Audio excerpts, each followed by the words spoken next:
તો સુરત મનપા પર ગરીબ બાળકોનું ભવિષ્ય બગાડવાનો આરોપ લાગ્યો છે, કારણ કે ડિમોલિશન બાદ ગાયબ થયેલો સ્ટેશનરી સહિતનો સામાન રાજ્યમાં દબાણો વિરુદ્ધ કાર્યવાહી કરવામાં આવી રહી છે। ત્યારે સુરત મનપાએ પણ તાજેતરમાં કતારગામ વિસ્તારમાં ઝૂંપડપટ્ટીના દબાણો હટાવી સામાન જપ્ત કર્યો હતો, જેમાં ઘર વખરી સહિત બાળકોના શિક્ષણને લગતો સ્ટેશનરીનો સામાન પણ હતો।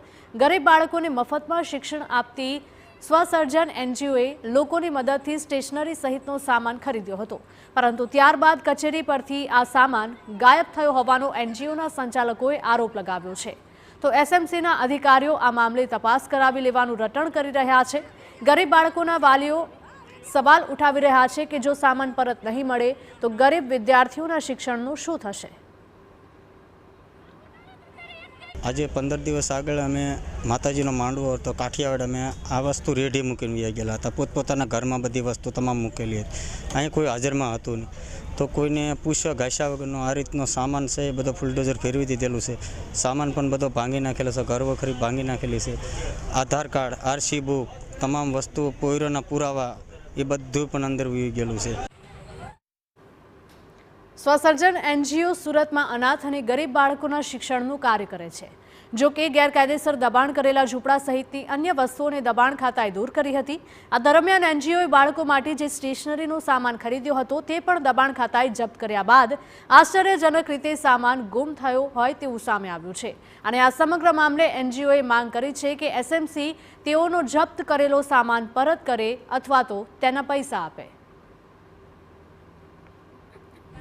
પાઠશાળાઓમાં આ બધા છોકરાઓને અમે સ્કૂલમાં એડમિશન કરાવી ચૂક્યા છીએ, તો હવે આ એડમિશન થઈ ગયું છે, સ્કૂલ ઓપન થવાની છે, એમના માટે અમે લોકો બલ્કમાં જે સામાન લાવ્યા હતા તો એ બધો સામાન અમે લોકોએ અહીંયા મૂક્યો હતો, જ્યાં એ લોકો રહે છે એ ઝૂંપડામાં જ અમે લોકોએ મૂક્યો હતો। હવે જ્યારે ડિમોલિશન કર્યું તો આ સામાન એ લોકો લઈ ગયા છે, કતારગામ ઝોન ઓફિસ છે ત્યાં। સામાન બધો અમને આ છોકરાઓના એજ્યુકેશનનો હતો, એટલા માટે અમને રિટર્ન જોઈએ છે, કેમ કે હવે સ્કૂલો ચાલુ થશે। સ્વસર્જન એનજીઓના સંચાલકે જણાવ્યું કે ગેરકાયદેસર દબાણ હટાવે તે સારી વાત છે, પરંતુ શૈક્ષણિક સત્ર શરૂ થવા જઈ રહ્યું છે ત્યારે બાળકો ફરીથી નોટ પેન્સિલ વિહોણા થઈ ગયા છે।